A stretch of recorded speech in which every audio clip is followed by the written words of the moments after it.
When I was in college studying music, There's Gotta Be More to Life by Stacie Orrico came out. I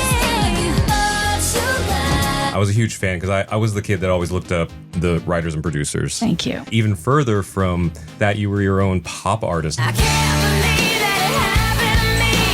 Something like this only happens to dumb girls. And I followed you all the way through to Hot and Bothered.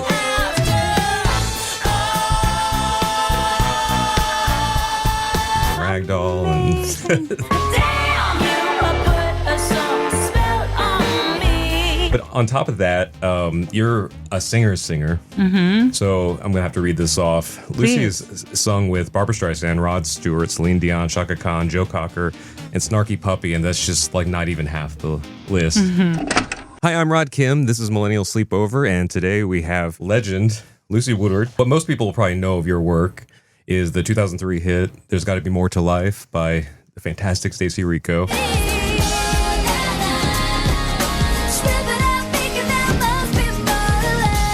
That song was such a massive hit, it crossed her over from CCM to the mainstream, which is huge. Mm-hmm. So it also enabled you to win awards in both mainstream pop and Christian pop. So you have a Christian pop award. Yeah, I do. I think I do.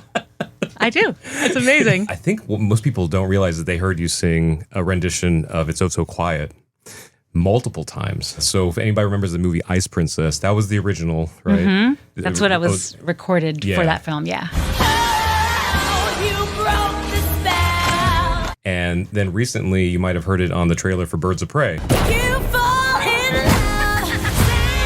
He's after all of us. The kid just robbed him. Which is kind of funny because I grew up knowing the Bjork version. Mm-hmm, of course, we all did. You fall in love. Sing. And then you came out your version. I was like, oh, I'm so excited. It's the Dumb Girls girl. Yeah, the Dumb Girls. We'll get into that Yes, too. yeah, that don't make sense now. Out of context. But then when your version came out, I looked it up and I was like, oh, Bjork did a cover. But do you know the original? Betty, right? Hutton. You fall in love. Sing boom. And then Bjork did her version. It's just a long, legendary song. Yeah, so you just, cut out my burp. Donuts. We've been eating donuts all morning. So back in your solo artist days with Atlantic Records, they had like a whole like pop machine roadmap for Was that okay? Yeah, we'll get into that too. You appeared on Leno. Never believed it could happen to me. Something like this only happens to dumb girls. Also, as of recording this last week, you were on Kimmel not once, but 4 days. 4 times, yeah. And technically directed by Tom Hanks. I did whatever the man told me to do. Yeah. Then Lucy, please yell, "You're a jerk, Hanks," all right? You're a jerk, Hank. There it is. That's exactly how it goes. Stacie was the Britney Spears, the pop starlet of CCM. So CCM is Christian music. Yeah, contemporary right? Christian music. Okay, yeah. And then More to Life just like cut through. The music video became iconic for all us elder millennials. Beautiful video. So the way that went down, I was writing for my record on Atlantic Records. It was my first record deal. Well, second, but that's another story.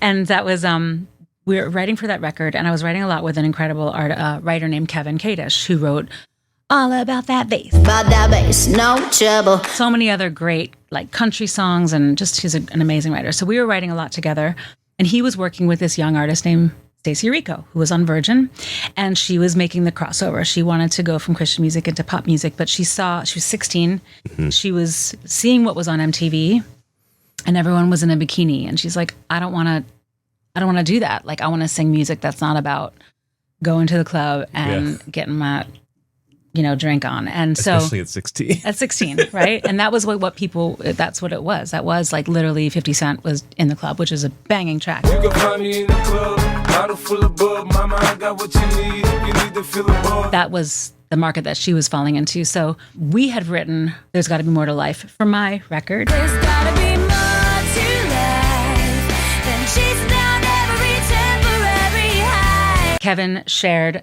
More to Life with Stacie, and I guess it was Matt Serletic, who was the president of her label, Virgin, and they loved it and was like, this is such a great song for Stacie because it's all about not wanting to chase things, like everything is so quick and fast and like I'm never present. And that's why that song stands the test of time, because I hope somebody like recuts it, just because lyrically we're all still in that like More chase. so. Yeah. There's got to be more to life than this. So that we wrote that song with Kevin, me, and my friend Sibel Breer.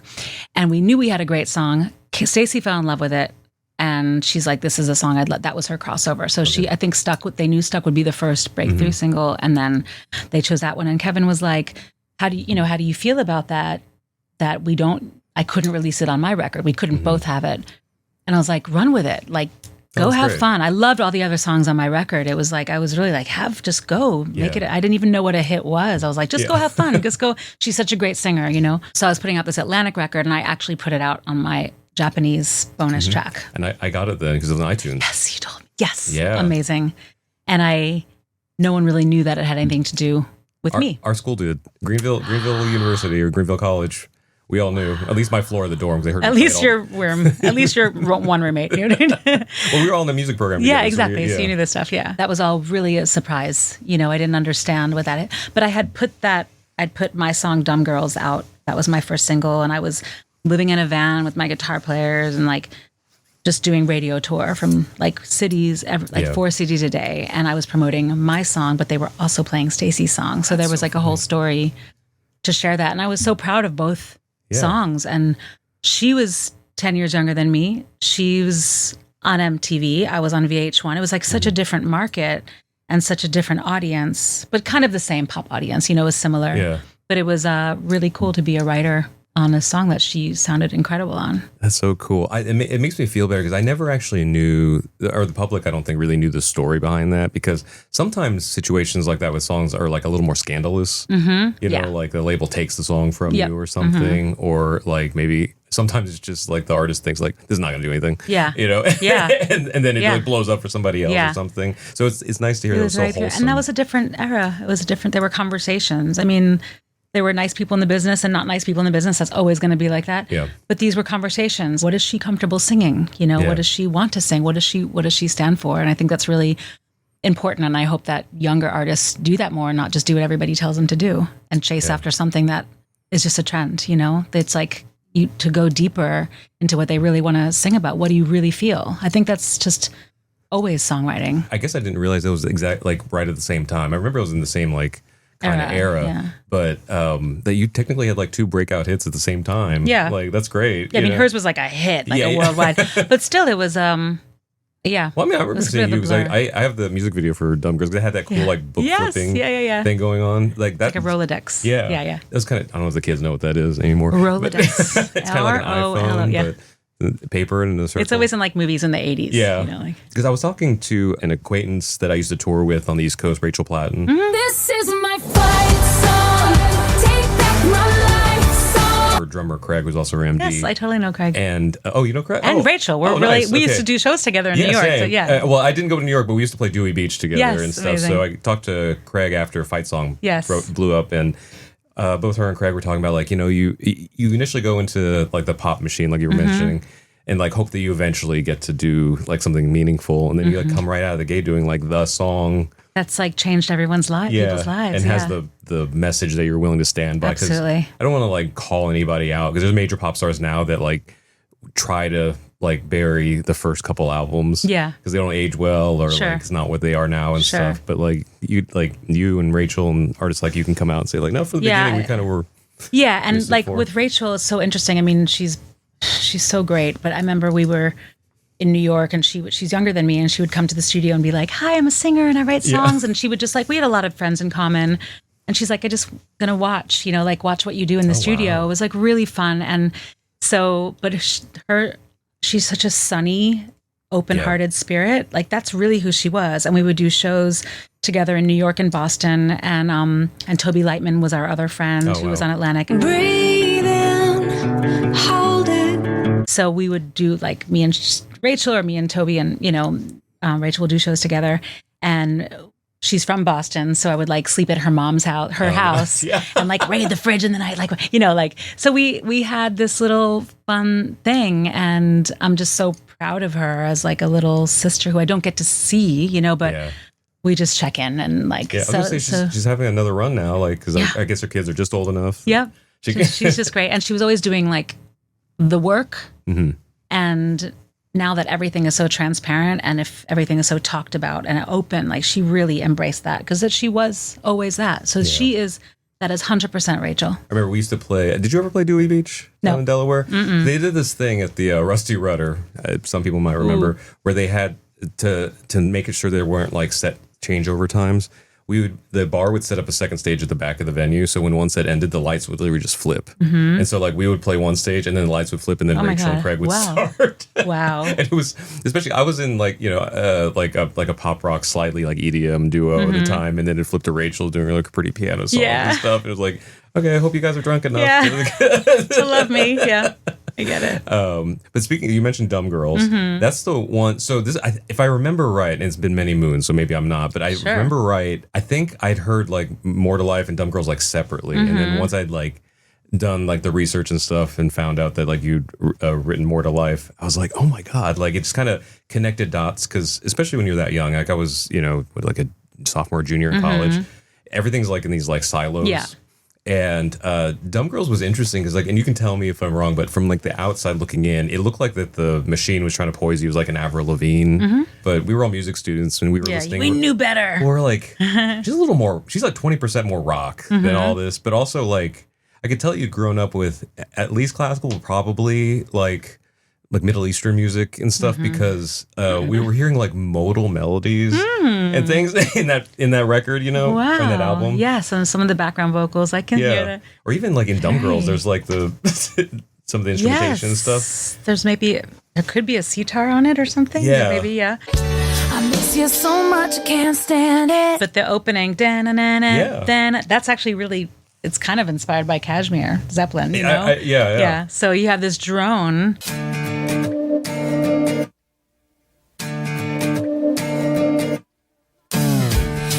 Broke my heart today. And then you go from like minor to major. I can't believe that it happened to me. Something like this only happens to dumb girls. Yeah, I'm just thinking back. I also wrote that with Kevin Kadish. That's so, awesome. Yeah, and it was like before knowing that you wrote both, they sound completely different. But then like just the knowledge of the songwriters, and I think that's what I knew I wanted to go into college. I went into college knowing I wanted to be a songwriter, but then like it kind of opened up like, oh, you don't have to like do one type of song or something like that, but also like you could see the thread. I mean, that's the thing. Like my parents were both classical musicians. My stepmom's an opera singer. My mom's an opera singer. My mom's a musicologist. Like they're academic classical people. And so I was raised with La Boheme and Puccini. I had Michael Jackson's Thriller and Cyndi Lauper's She's So Unusual. And my mom liked Michael Jackson because he sang in his falsetto, and Prince, when they sang, they didn't damage their chords, because it was this, And my mom heard me belting out Whitney Houston. She's like, "Oh my God, the belt is so for an opera singer." She's like, "You can't do that to your voice. It's like an unheard of thing." But my mom was also a belly dancer. So when you say Middle Eastern music, that's so funny because I actually really was raised on that. So my mom either being raised like singing classical.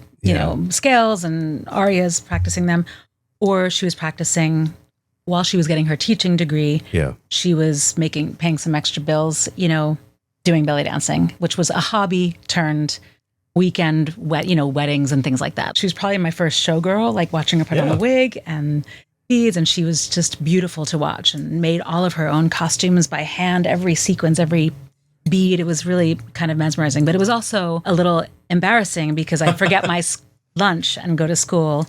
And she'd come to school. And she'd be like on her way to a gig and she's like, "Honey, you forgot your lunch." And I was like, why can't you be normal? Everyone's mom is, a doctor, a teacher. And I was like, oh, so embarrassing. But now like in hindsight, don't you look back and be like, man, that was such a cool story. It's really crazy. I don't think about it. I'm like, my brother and I are like, oh my God, that was some crazy times. Like, I guess parents are always embarrassing, right? Yes, always. Like, I have another friend who's very wealthy and successful, kind of famous, and his mother doesn't care. And so like we'll be out at like a big convention, and like people will be wanting his autograph and stuff, and his mom will still embarrass him in public and to find a way. Mom, like But I used to like sell merch at my gigs at CBGB's and Mercury Lounge in New York, and my mom was my merch. That's awesome. I was like, everybody, woman over here, that's my mom. So then it was a conversation starter. You're such a great example of like what can happen when like parents like support like the talent and the interests of like their kids and stuff, because like that's so, like crazy. Like, I mean, they knew the love of music in their hearts, even if it was a different genre.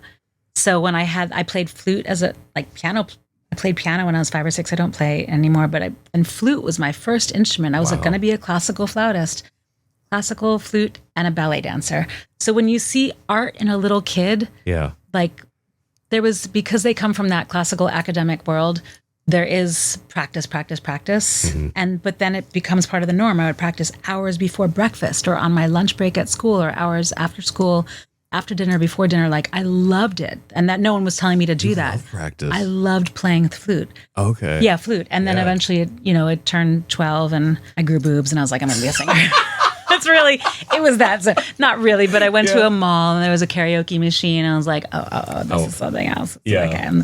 So, but I was absolutely supported. You cannot, if you want to be an arty kid, you cannot take that away from a kid. They will find a way, whatever you need to do. Good point. Yeah. So the tough cut through anyway. My first student orientation at school in my music degree, the head of the music department came up at the front. He was like, if any of you see yourself doing anything else, just do that now. Because this is a rough road and it's not necessarily like well compensated. Nope. I mean, you can't do it for the money. Yeah. Like, it's just, I mean, if you make some money, great. But it's like, you have to love this, what you do so much. You met some of the young artists I've been working with and young musicians and stuff. And the only thing, they're all way more talented than I'll ever be. But like, the only, like, whenever they ask me about, advice or whatever, I'm like, just like take advantage of the time and the practice and just getting the reps in. Because even when you're not feeling like it, that'll probably be the time when something magical comes out. Or even like a kernel that ends up doing something later. Just like treat it like a job. Or just like a pivotal point in your own way of creating something. Yeah. Like something just shifts. Like one of your artists was like, I'm working on this chorus. And I'm like, just change one word and it's something else will break through. Just try to do that. Just go here instead of here, and something just shifts, Your Atlantic debut, the While You Can, had Dumb Girls and a bunch of other songs. But Dumb Girls, I think, was the one they really pushed, right? Yeah, that was the first single, So that was definitely like a lot more pop rock. Was that something you wanted to do, or was it? Yes. Okay. No, I didn't know if it was like something that like was like the only option. No. I had already been like, it's funny because we're going like talking about the belly dancing and the opera. So there was so much influence musically in my house, but there wasn't really. It was Michael Jackson, Cyndi Lauper, and so, but it all comes out. So I always had a band in New York. I was playing like the Bitter End, which is still around. That's where Bob Dylan, Joni Mitchell, Lady Gaga, yeah. So, but that was all of that's where we all came up. Whether you're playing your own songs there or jumping on stage with another band, and they were Sunday night jams, and so that's where that's where you cut your teeth. Yeah. And so I always had a band. There was CBGB's was still open. So I had been writing with people in LA and New York and back and forth a lot. And then, without going into all the details, I signed with like Atlantic Records and thrown into the machine. But I already knew I was writing a lot of songs with my friends, Shelley Piken, who wrote like What a Girl Wants. What a girl wants, what a girl needs. And Brandy's Almost Doesn't Count. Almost doesn't count. I'm Only Human on the Inside, which is Chrissy Hynde. I'm only human on the inside. She was an incredible writer, and she would literally just is an incredible writer. And she would take my journal and say, okay, let's look at this. What do we got going on? She's like, may I? And I'm like, you may. And I just give her my journal, and she's just scanning, like looking at stories that were not, I was just journaling. And she's like, great word, great, phrase. And so I'm sure that's what's her thing. How do you get inside of a new artist who has never written with like professional writers or in this kind of context where you don't know each other, you haven't built a relationship yet? So her and John Shanks, who had written a lot of songs and produced a lot of pop rock legend, totally Climb with Miley Cyrus. Yes, There's always gonna be another mountain. I'm always gonna wanna make it move. Michelle Branch, 'Cause you're everywhere to me. and Kelly Clarkson, I'll spread my wings and I'll learn how to fly. Stevie Nicks, Every day I see you. Sheryl Crow. Real gone. Real gone. So us three wrote a lot of songs leading up to that Atlantic record. I had been passed by a lot of labels before that, and many times you're sitting and singing in their office, you're doing a showcase. It was the endless life year of rejection. And there's something in you that's just like, okay, just write more songs. Just keep going. Just keep playing your band. and like you're heartbroken, but you're kind of like, it's just a little heartbroken, but you're like, this is what I do. Like there was nothing, you know, you just keep going. It's a weird motivation that you're like, don't stop. You just have to write more songs. That's so great because that's how like it makes me feel less crazy about like. Well, you're probably crazy still, but we all are. We're all here. But like about the last like couple decades of my life, you know, because like I'm not nearly as successful as you, but I've been in music just now, like the last like year or so, like things have really started to break through for me and things. But like I'll get friends back home saying like, it's like, oh, it's so inspirational what you do. I was like, I just can't do anything else. There's no other like, way. I've been fired from so many day jobs. Some of my old bosses are probably watching this. They're like, yeah, he was terrible. Yeah. It's like fell asleep at every job because I was up all night at a gig or something, you know? Yeah. But it was the same thing because I, you know, had something similar where it was like, I just have to keep going until something works out. But like, I'm sure you've seen too, so many people kind of just drop off. There's no plan B. I have no plan B. I never did. But it's one of those things you're like, am I, you know, you have these days where you're like, do I suck? Am I any good? You know? Yeah. Even though you know that's what you have to do. After the pop rock record. Yeah. You kind of took a little like turn. Yes. To like more like jazz, big band. Yeah. It was like a lot of things. It wasn't just jazz. Yeah, no. So I got brutally like dropped after a year. It was such a whirlwind. Okay, so that was no, you know, it was like like, whoo, that just happened. You know, Yeah. you're going from your first time ever on TV was on Jay Leno. That was really That was weird, your 'cause first? My first time Wow. ever. I think the record had come out like that night at midnight. So we went to Jay Leno. Nice. It was a whole hang. And then that night, a bunch of all my best friends and I, we drove to the Virgin Megastore on Sunset. We went downstairs and there was like a massive like light box or like billboard behind the register of my big old face. And it was like, we couldn't believe, you know, so that was a different time. But I'd never been on, I didn't know where to look at the cameras. I was so nervous. I heard back now and I heard it recently. Like that's a little fast vibrato because just nerve, you know, your breathing changes. Yeah. So then you're just in a van. Like that was that whole year of just doing radio shows all year. Get dropped and it's just over. And you're like, but because I had songs on the radio, I had made some money. I took all that money, dumped it into an indie record. Great. And like made, so that's where that curve, I was like, okay, I'm going to make, you won't break me. And so I like went and did that with my then boyfriend and a really good friend of mine. And so we made the record in our basement and it was, the second record. Yeah. Yeah, you made that in the basement? Yeah, it was called Lucy Woodward is Hot and Bothered. Yeah, Hot Bothered. Like, but it's like, it's not a small record. Like, No, it's like no. a big band. Yeah, we had a lot of horn players coming in and out and like Yeah, but it always sounds strings. like it was like on a Hollywood Yeah. soundstage. I know. That's that was like the amazing. vibe of it. So Tim K was my then boyfriend and he's done just so much great music now. And Etal Schur, he had written Smooth. We always had funk bands together in like the late 90s, early 2000s. So we had a good little team. But I was like, I'm just going to take my royalty money and put it into my next record because I ain't stopping anytime soon. That's the love, yeah. And that was What's My Sound. And then like those guys, Etal and Tim, were just so inspiring, like brought out more music in me. And then I got to really weave in like where I come from. Like I went to Manhattan School of Music. I dropped out after a year. I went kind of like a year, like when I was 16, I went early. And I realized how much I loved jazz and soul music. Yeah. And that's like, if you, as a singer, all singers, when you learn those jazz standards, whether you're a jazz singer or want to be a jazz singer or not, like that's the original songwriting. Yeah. Like the way songs were written for standards for, they're meant to be for singers. I was able to like put all of that energy and also have kind of pop songs with those kind of colors. Then Amy Winehouse came out on the scene. It was like very aligned. My tears dry on their own. She broke the whole like retro thing out and it was like modern beats and classic sounding old 60s girl group, you know? And that was so inspiring to hear like, great, pop is changing, you know? Yeah.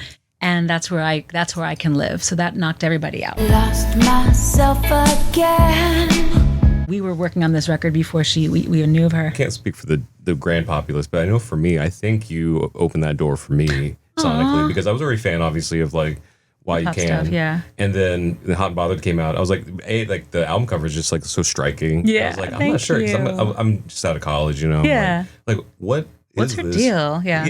Hold on, hold on. I loved it, but then like that kind of like led me to like Sharon Jones and the Daft Kings and stuff. And the Sharon was like my favorite for a long time. 100 days, 100 nights, to know a man's heart. Well, the Dap Kings was just fun fact. When I lived, I don't know, it was like I was maybe 24 or something, and then there's a building in 41st Street between 8th and 9th Avenue. It's like on the other side of Grand Central bus terminal. I'm sorry, Port Authority bus terminal.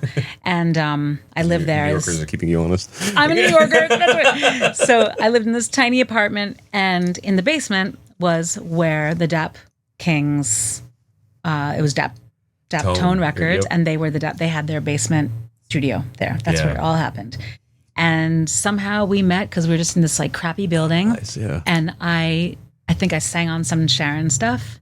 It was like my first kind of backup. And then they did a gig at like Wetlands or something. And then they asked me to sing live for her a couple of times. And I was like, Have I seen you with Sharon? I just probably sang like 1 or 2 gigs and maybe on a record or maybe. But out in like New York? New York, I might have seen you because I lived on the East Coast at that time. Yes. Wouldn't that be wild? Yeah. I mean, if we were, it was probably Wetlands, 1 or 2 gigs max. Yeah. I'll have to go back and look at my like old, because those photos are like on like printed photos. I have to go back and look, or my Power Shop. Yes. This is a printed photo. Yeah. Yeah.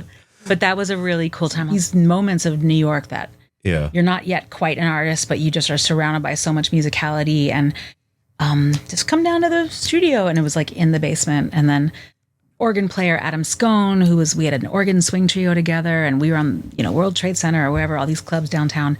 He was on the 5th floor, and we just go make music. And that was a New York vibe. I know I sound like a grandmother right now, but I mean, people are doing that no matter what. You find your people, you make music, and that's the best. You're just like hustling, and then you blink, and it's 20 years later, and you look back like, oh, I did all this shit. Yeah, like, it's very strange. Speaking of community, I don't know if it was you or your music that introduced me to her, but you definitely like were associated with another one of my favorites, Nellie McKay. She's amazing. I'm sorry for the mess, the stupid way I'm dressed. I guess I failed my test. She had collaborated with you on your third album? Third album, yeah. So I signed with Verve shortly after that. I was doing my New York thing with the Lucy Woodward is Hot and Bothered record, which is now off the platforms, and I think I'm gonna like put it out again. Yeah. Oh yeah, you should. It's just like, long story short, like, so I should like just put it out. I don't even have to remaster it again, but just it's like a fun thing. And so I was just into a lot of Frank Sinatra at that time when I put that out. But then I was just doing my gigs around New York, and it was such a scene. I realized like, oh wow, this is the difference between that Atlantic girl who was singing to a lot of teenagers and their moms, and then growing up and having your own thing, and all ages people were coming to my New York shows. It was a little bit theatrical. It was just fun. It was just storytelling. It was just, I was so inspired by like Bette Midler and like the gay bathhouses, and when she was coming up in the 70s, and just to be a little bit brash. And I was like, wow, this is my audience. I'm actually an adult. Like, I'm actually like, I don't have to lie about my age. I don't have to like lose weight. I don't have to wear, like, I can just be myself, which was everything with the coming from that major label world was all about, was like, how do you fit into that MTV? Yeah. So there was a lot of struggle there, eating disorders, everything you do. What can you do to stay on like MTV, whatever. So I was like, now I can be a woman. Now I can be me. And so that's where I found myself, probably really in that period. Cool. And then I signed to Verve Records, and that was the next level of, wow, now I sang at my first jazz festival where people pay $40 to come see you, and you're singing with other artists. And that was kind of expensive back then. Yeah. It's still, yeah. Well, I know $40 now. Now it's like a cup of coffee, exactly.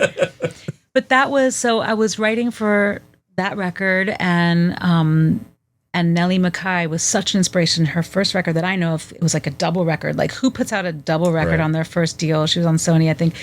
And every song was just a masterpiece. And I listened to that record, I think it was 2003 or 4 that she came out. And so thoughtful, and her play on words, storytelling. She had that song, I'm just a walking my dog, singing a song, strolling along. And it was all about walking the dog. I'm just a walking my dog, singing my song. She's for animal rights. She's a dog lover. And she just wrote a song about walking her dog. And it was like brilliant. Awesome. So she knew that I was a huge fan of hers.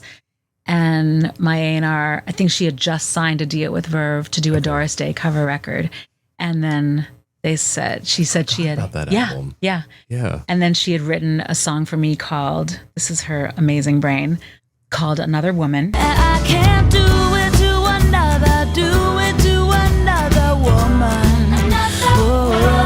And she's like, I have two versions for you.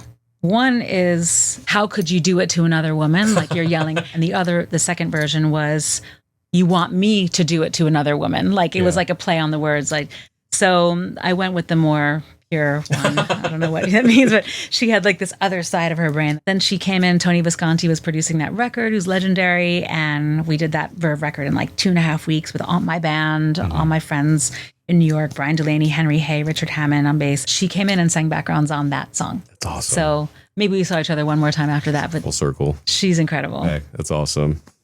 Yeah, and then Sorry, that was a long-winded no, I Nellie love Mackay it. story. I love it. We have grandma and grandpa telling stories. Yeah. Of the olden days. Oh god. Then I just kept seeing you through the decade, through the 2000s, because so now we're it might have been around this era, but back in like the heyday of American Idol, Randy Jackson had this compilation album of these incredible random collaborations, and you were on there. And I forget who you Travis Tritt. Okay, yeah. Richie Sambora. Just hold on, 'cause I'm willing to try. How did that come about? Like, Seriously, I knew Randy from just LA, and I'd worked in his studio, Henson Studios, now Chaplin Studios. Yeah. I'd made a lot of music there. I did my first John Shanks, the record there in Atlantic, in the room that Joni Mitchell made Blue, and We Are the World is there. And I was there this morning, and it was such a home. It's such a home. yeah.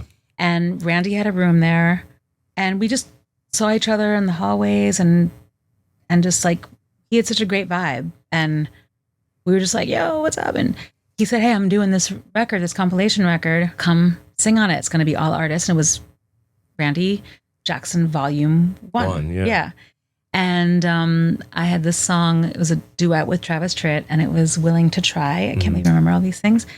And he just loved when he saw me going a little more jazzy. And he was like, Lucy, don't forget your rock and roll. Yeah.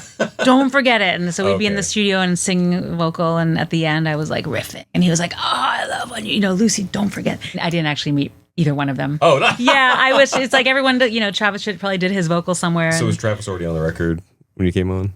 I think so, yeah. Okay. I think so, yeah. That's cool. So that's a true producer, right? He's just like, oh, I see all these like pieces out there. Well, if everybody is living in a different part of the world, not everybody can fly to LA for an hour in a well, I studio. mean, even just like the idea of that collaboration Yeah. is so like random. Yeah. It's like he had to just it's believe. not really a branding consideration. It's No. just like these. I want pieces. this piece to go together Yeah. with this, and you guys will sound great together, and you guys will sound great together. Yeah, very cool. You have a duet with Charlie Hunter. So Charlie Hunter and I is a great guitar player who his instrument is called a hybrid, and he created this instrument with like half guitar strings, half bass strings. Oh, wow, okay. So 2018, 19, 20, going into COVID, we had this project driving back and forth across the country, going to Europe, coming back to America. Like we were on the road all the time. I think we did 180 dates in 2019. And it went right into COVID, and then it had to Stop. got Yeah. 100 gigs canceled or something. But that's where I learned like real road chops, I did a lot with Snarky Puppy. I'd been singing with Rod Stewart for a long time, but this was like Charlie Hunter, like you're singing 5 gigs a week. Talk about vocal chops, like maintaining, preserving. And that led me right into COVID. Now, I've always had a band overseas, and I was back and forth between Europe and between Netherlands and LA a lot. And I've always had a beautiful band in trio in Holland. And whenever I'd go there, we would jump around and do jazz festivals in Europe, going back to like 2016 or something. And so last year we decided to make a record together, like our first record together. We're like, we know each other's sound. They know what I do. I know what they do. Hopefully, I can get this out in time. You have a new record coming out. I do. And the first couple songs that come out, you were just on Kimmel promoting. It is called Rome. Lucy Woodward is sitting on. Good to have you. Funnily enough, I love this. I haven't even talked about it yet. I was starting to write a lot with my dear friend, Todd Wright, who is an incredible songwriter. He was my guitar player from the Atlantic Records era. Nice. We've always remained friends. So he lives in Virginia. And a couple of years ago, we're like, let's just write some songs. Let's just see. Yeah. And like every time I come to New York, I go down to visit him, and then we write another song. And then we knew we had something like kind of cool, and it's like such a full circle. Then I was working with my band in Holland, and my guitar player, Jelle Rosenberg, was just giving me like song ideas. And he was like, what do you think of this? And I was like, I didn't know he's like a jazz composer. And I was like, I didn't know he had this in him. Yeah. So I would like take them to Todd, and I was like, let's write these songs. There's something really beautiful here where I have like the energy of what I am in Europe for the past, 8-9 years. And let's just make these great, like, there's something a little bit closer to almost the pop era, because there's I have so many other influences along the way with, blues and, funk and jazz. But the songs are, if you strip everything away, they're definitely kind of like poppy, but like a hook chorus. And so, but to bring all these genres together, I feel like if I died tomorrow, I've done this record. If I died tomorrow, this is the record that I can go out with, No, but I really feel like this is like an amalgamation of everything I've ever done. That's amazing. That feels like really, I can stand behind that. So I released a song in May and a song a few weeks ago called Rome, about my wandering spirit and just the urgency of just the search and the curiosity. Kind of the storytelling of like the last couple decades. Yeah, of your for career. sure. My whole life. Yeah, My whole life. But to the public. yeah, to the public, yes.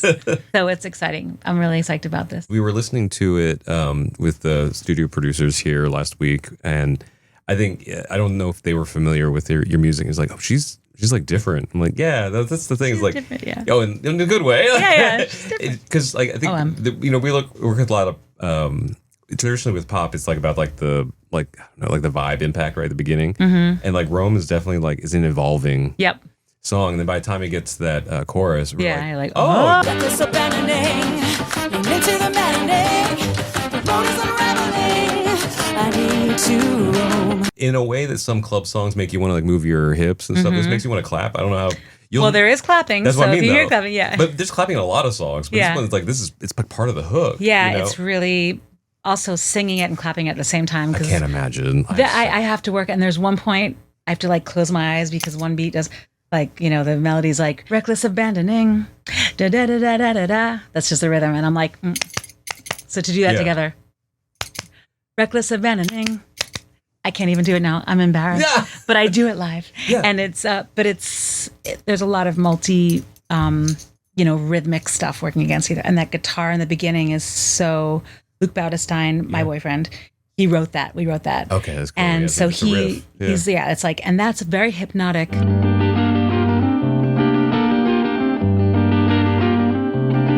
you're like, where is that going? And he was playing it around the house, and it just like goes somewhere. It was so beautiful. And then I just went, I need to roam. I just blurted it out.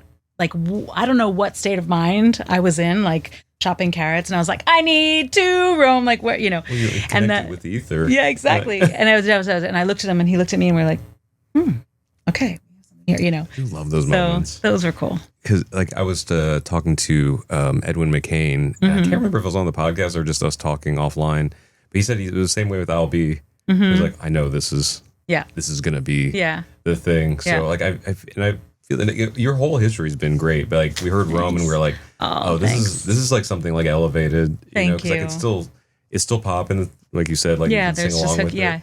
But like you kind of with the clapping thing. For anybody that's like not involved in like live music, whenever you see a singer play tambourine, they got it. Because like that's harder than it looks. It looks easy. People who make it look easy are really good. It's hard to keep. At least for me, I'm not great at percussion. Yeah, it's not easy to play. I was on the Jimmy Kimmel show, and they're like, if I wasn't, they were doing an instrumental thing, and the musical director Jeff hands me the tambourine, and I was like, do you really want a tambourine on this? Okay, and like you have to be so locked in, and you don't know how loud it is, like the splash of it. And I've always been self-conscious about a tambourine, which is so dumb because it just adds a vibe, and it's fun, And you're musical, you have it in your bones. Yeah, you're like, you guys really want this tambourine? Okay, you asked for it.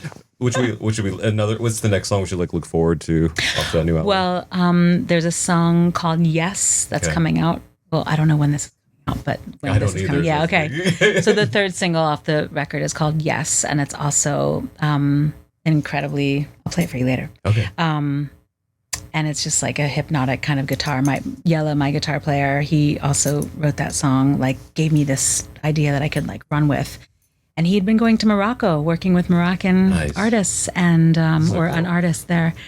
So he has the whole like, I think it's like Ganawa. I think that's, I don't know how you pronounce it. I'm sure it's Ganawa. That kind of guitar playing. Okay. And just inspired by that. So then to make it into this like sort of love story with my kind of vocals and I love a it. halftime chorus feel. And it's like you see all the things. It's going to be an interesting one to see how people react to that one, because it is really, you hear me. Yeah. And that's the familiarity of it, but there's so much other musical influence in there. Like, what is that? So that's why I'm excited about it, because it's just fresh. Before we go, I want to try something new here because, I'm going to make it about me for a second, and then we'll get to you. So one of my kind of like success stories is I've had a big project last year that not only like was the biggest thing I worked on, but also enabled me to hire 4 additional songwriters. Now I have like a team. I was forced to incorporate this. I say forced, but like to keep everything above board, I incorporated this year. It's a good problem to have. But that thing was like, I could trace it all the way back to like 7 years ago for a single moment where I was literally at a convention that was not related to music, and I was really tired, and I was going to take a left to go back to my hotel room and take a nap, and I could not wait. You know when you crave a nap? Like, and I was there with someone else that I had like just met, and they were like, we're going to go get lunch, and it was to the right. So you want to come with us? And I don't know why, because my soul told me like, go take a nap. I was like, sure, why not? And I took a right. And then that lunch meeting, I met someone else, and I got my first gig writing music for this project that was bigger than something I'd worked on then, but then I kept working with them. And I've done more and more work with them, and it grew year over year. And then the thing last year that really just like, you know, opened so much stuff up for me. And it's such a dumb story because, you know, speaking of dumb girls, like, it's such a dumb story. Everyone has a dumb story. So what is the dumb story behind your most successful song? Oh my God. Well, I don't even know what success means, but well, to you, that's the thing, to you. I was on my way to the dentist. I love it already. I love it already. And I was on the 405 and was going to Manhattan Beach. For some reason my dentist was out there. And my friend Conrad was a bass player in Rod Stewart. And he said, hey, I'm out in LA. We're recording something for Rod Stewart. A singer can't make it to the studio. Can you come here and be here in an hour? I was like, no, I have to go to the dentist first, and then I have to go shower, and then I'll be there too. Like, I was just like telling him my day, and he was like, no, it doesn't work like that. You got to come to the studio now. Like, it's Rod Stewart. And he was like, he'll just call. We're on a time schedule. We have to just like call the next singer. If you're not available and you're at the dentist getting a cleaning, Lucy, then we'll call somebody else. And I was like, oh, okay. So I canceled the dentist appointment. I ran home. I showered and got to the studio in an hour. And it was a great chemistry. And then I got that job I was singing with him for 4.5 years. You could have, it's like that point where you take a job and you say, this was in between record deals, right? So I had just left Verve, or maybe I was still on Verve, and I was like, what's next for me? Who am I? What are my next songs? It wasn't there yet creatively. And I was broke. And then Conrad's like, come, Rod is looking for another backup singer. I needed a break. I needed to like ease up my life and see the world. And so it started a beautiful relationship there. And I worked, and then I know after a couple of months of being on the road with him, I was starting to write songs in my hotel room, and I was like, I couldn't forget my own career that I had to do. So I learned how to balance that. But that was a big point in my life where I had to make decisions. And it's like, I took it very seriously. Like, this means I will be on call all the time singing with Rod Stewart. And I learned so much. The band was my family. Rod's amazing. We're still friends. He comes to my shows. That's awesome. But I had to make that decision. Now, I could have just gone, I'll see you at 2. I got to go to the dentist. It is so hard to get my dentist. I need to go. But I didn't. And there's something that just says, make that right. And, it is a job. So you're like, you're going to go for it was a no-brainer to cancel the dentist, but I didn't have to pick up the phone. I could have been in the dentist chair and miss the opportunity altogether, So there's so many little things like that, whether it was a happy accident because it changed my life, just fun. I mean, you can laugh at them all. I find that all very funny, but they go very deep. They penetrate like who you are as a making, and it was the same way being with Rod for 4.5 years. There was a point when I was like, I have to go back and make my own music again. I had a great run and I have to shift. I just don't know when I'm going to finish out this tour and then tell him. And he was at first he was like, what do you mean you're leaving? And then he was like, I'm so proud of you. Go do it. Write all, you know what he said to me? He goes, write all your songs. Oh, that's awesome. Like he knew. That needs to go on a shirt. What? Yeah, that needs to go on a shirt. Write all your songs. I couldn't believe like he saw that I needed. Because he was that. He was that dude. Before. Yeah. Like he probably had gigs before where someone either did or didn't believe in him. You know, and so he knows where you were. He knows. Yep. And he took his breaks but what a great singer. I learned so much from him. It was like the best. It was the best job. What I love that story. So good one, even though I put you on the spot. But what I love about the story is like it's in my eyes the best case scenario of all the parts. Mm-hmm. So it led you to a great relationship with a legend, but like you had your community. So you had your guy Conrad. You said that was like no, what are you doing? Yeah, calling you out on your shit. Yeah. And then you having the clarity to trust your community and be like, what am I doing? What am I doing? Of course I'm going to cancel the dentist. Of course I'm going to, And it's those, I was actually just talking with my friend Sylvia, who's the announcer at the Grammys and the Oscars yesterday. And we were like, because we're both immigrant kids. So we were like, there's this point where you realize like excuses aren't actual reasons. It's like, I'm hungry, so I'm not going to go to that meeting or whatever. Like that's not a real reason. Yeah. Like we're talking about like a dinosaur on the 405. That's when you can't make it. Like if there's a T-Rex coming at you the 405, that's when you can't make it. You can't. But otherwise, like the dentist, you should just go. Yeah. Cancel the dentist appointment. Yeah. You have fixed later. There's so many stories like that. Like I had a similar phone call story. I had a song on Rock Band 2 back in 2010, and I was at a Panera and I said the same thing. I was like, I'm because I was touring I didn't have a TM or anything, so I had to like just do everything by myself. Yeah, we've all done that. Like, I'm gonna have half an hour. I'm gonna eat this sandwich and soup myself and not answer the phone. But then the phone rang, and something about I was like, I couldn't. He's like, I need this sandwich, but I need to. Yeah, so I answered the phone, and it was the people that facilitated my song on Rock Band and paid my rent for 3 years. And then my friend Mari, she was like, Smosh Games, like these big internet personality, but she was a ballerina. It's the same thing. She like answered a call back when it was like inconvenient, and like, but none of us, or especially you, like wouldn't have known what you missed. You went to the dentist appointment. Yeah. I'm going to tell you another story. Go for it. Okay, this is way earlier. I was probably like 22. So that Conrad that I mentioned, my dear friend, we used to date when I was like 22, and so he was working.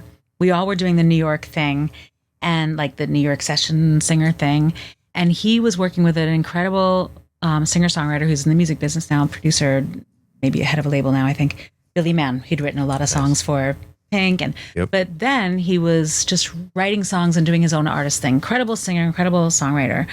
And he was working with Carole King. And Conrad was playing bass for Billy, doing the session for Billy Mann and Carole King on this song. And Conrad said, I'll probably be done around midnight. Why don't you come by, say hi to Billy, maybe meet Carole? I was like, okay. So I went there at midnight, and she opened the studio door. And she said, hello, Lucy. I said, hi. And she looked me up and down like this. She checked out my outfit, and I was wearing platform sneakers and like... literally sizing you up. Yeah. Pink like pigtails, and like I dyed my hair and like big hoops. And she's like, hello, come in. You're actually right on time. We're about to sing background vocals on my song. Will you join us? And I was like, sure. And I was just like, cool as a cucumber. Like, yeah, you got it. We go in the booth, and there's a mic in the middle, and it's Billy Mann, Carole King, and me around the mic. And it's a gospel choir thing that they were going for. So just some ahs and some chord changes and just some like for about 3 minutes at the end of this song. And she held my hand, and I'm wondering if it was just me and her. No, it was us three. And she wanted us all to hold hands. I think it was her natural way of holding hands in a circle. And she sang her ahs, and I followed her because I didn't know the song. And she just looks at you in the eyes and sings. You could see that she had so much joy from singing and being in a room, and the vibe was great. And they just wrote this song. Yeah. And that's how she ran that session, was just with the intention of joy. It was so deep. And I was so young, I didn't even know. All I knew is this felt different. Yeah. Like this felt different than other sessions I was doing. Not just it was Carol, it was how she ran that session. So like that vibe of bringing that in was like so powerful. And then we were having a little tea afterwards in the lounge, and she's like, I'm sorry I looked up and down at you like that way. You remind me of my ex-husband's present girlfriend, who was like really young, and and then she was also wearing platform shoes. So there's actually a photo of us on the couch like this. I'll send it to you. It's Oh, great. awesome. Yeah, I'll insert it here. It's so cute. And she was going to France the next day to learn French, like do an immersion course. And As you do. You're Carol as King. one day, yeah. But it was so normal. It was just like woman in the world. But that studio, that moment, that half an hour we were in there was just, she wanted to make sure we had joy. Like that was her like, here, we're going to just do joy right now. That's so beautiful to hear. So beautiful. Like, because I've never had any interaction with Carol King. Yeah. But obviously, like, grew up listening to her. Actually, I think because I'm a 90s kid, I think the first time I actually heard her was the Tapestry tribute album. Yeah. And I was like, what are these songs? You mean with other singers? Yeah, when Rod was on, actually. Okay. Rod Stewart. Yeah, he sang So Far Away. I think that might have been the first time I heard So Far Away. Wow. I know, like, people are going to roll their eyes at that, but I was, like, a teenager. No, of course. Right, in the We don't 90s. judge. So that's We when don't I heard judge. it. Yeah. But then you go back and look Yes. and listen and find, like, feel the earth shake and stuff. And it's really open. Earth Move. Oh, Move, yeah, sorry. And then a Natural Woman, of course. Yeah. And I think that's when I found out that she was the originator of that song too, because I only had heard Of course, the all the covers, other yeah. covers and stuff. Okay, so funny story about that. Okay. Carol King. So I was invited to a party for a friend who was having a fundraiser. Her family was having a fundraiser for someone who was running for a politician, political thing in New York. And they were doing a big house party, and Carol King was a family friend. Mm-hmm. And she came and she performed everyone's on the floor in the living room with their like legs crossed and just like having a glass of wine. And she performed with her guitar player and just in this living room style. And I went up to her and I was like, do you remember me about 5 years ago? I sang on your song with Billy Mann. Of course I remember you. She's like, so can you come up and sing with me? That's great. Okay. Like, what? Maybe it was like more like 10 years later. And she goes, come up and sing. What songs do you know of mine? And I went, all of them. You're Carol King. She's like, what do you want to sing? What songs do you know? I was like, so then I said, Natural Woman. She's like, I'm going to end the set with that one. But Earth Move, Feel the Earth Move. I was like, you got it. And I went up there and I was like, I actually don't know all the words. Like, what am I doing? And, so I think maybe I was like a mixture of being nervous. And so she gave me a verse and then she sang. And there's another photo of us doing that. That's like, incredible. Of her, like, me, like this. And then her looking at me, like, egging me on. Like, so that was also joy. I think I saw her like one more time also by accident. So when I think about like pivotal points in your life, like how am I doing? And then you bump into Carol King. It's like, it's so heavy. Yeah, so you're like, I'm doing fine. yeah, but it's also like, that was also early on in my career. Like, just, she gives you like these blessings that come along. So if I see her on TV at the Grammys or I see her giving a speech somewhere, I'm like, my heart really melts. It's like, that's her. It's so good to hear too, because like I said, I never had an interaction with her, but like you just never know how anybody works without seeing it. So it's so good to know that like the thing you feel through the record was like genuinely there in the sessions and stuff. And especially for you, like starting out, or not starting out, but like early on in your career and stuff. Starting out. To like go from like, if anybody doesn't work in this industry, like session work is just grunt work. You'll do like 3, 4, 5 sessions a day, and you're just like, you're tired, but you're like doing the work and stuff. And then to be able to like pause, like Carol fucking King, and then her to just be like, we're gonna have a good energy. We're gonna bring joy to this session, and we're not like we have to do 3 cuts today. No, and that's where you shifted your whole thing. I was like, oh, this is what music is, as opposed to you can get into that robot grind of like, I was doing demos for people, and you're learning. I always was so grateful. And learning, and also learning about what songs I want to write, so early on. And then you get to this one place where it was bigger than the song, and it was bigger than the paycheck, and it was bigger. It was just like, what is the fabric of this? The tapestry. The tapestry, shall I say, of like where this energy in this room is going to go. Yeah. That was really powerful. It's incredible. And you're probably, I watched you do that today for a young artist. So, and you're continuing to. So, like, we'll see. Maybe 20 years from now, we'll be like talking about someone here and be like, oh, yeah, it's when Lucy inspired this young artist. Well, it's been great. Thank you. It's been great talking to you. We could probably talk another 2 hours. Definitely, but we'll save it for another time. And thanks for putting up with this because I told Lucy before we were recording I don't know what I'm doing. But you do. And thanks. Yeah, you're a musician and you did your research. Thank you. So it's kind of funny. I famously don't do research. It's good. But I just kind of jot down all the stuff from that I remember about things because that's kind of the vibe of my TikToks is I just to lay down in bed, take an edible, and then whatever happens in your brain. It's this is the information I was given in the 90s, and there have been some corrections. That's how I became friends with some of these 90s artists. It's amazing, yeah. But make sure to check out I Need to Roam, your new album. Yes. There'll be at least 3 singles out. But in the meantime, listen to everything else, like Hot and Bothered, While You Can't. There's something for everybody in Lucy's catalog. And so we'll have to catch up. Thank you. Soon. Yeah. Thank you. Thank you. Thanks for having me. I'd like to thank Patreon supporters Cal Harrington and Amelia Ross for making longer videos like this possible. If you would like to see your name here, check out the link in the description and on the screen. I'm a manual person too, notebooks. Oh, yeah. It keeps, again, you off the devices. It's good. I'm just, there was that sweet era, in this 2000s thing, where it was oh, cool. Tech has these cool little ideas. Yeah. And now it's just my notifications are coming through and just giving me anxiety. No, I turn all notifications off. You have to, But even when you do, they find a way. Yeah, they find a way. So I'm I know that so far this can't yell at me. Yeah, it can't yell back at you. Yeah. You have to put pen to the paper. And it was only $2.25. Exactly. Not $1,000 for a new phone. It's still more expensive than when I was a kid. It was 99 cents. Well, those were the journals, the black and white. Yeah. I know.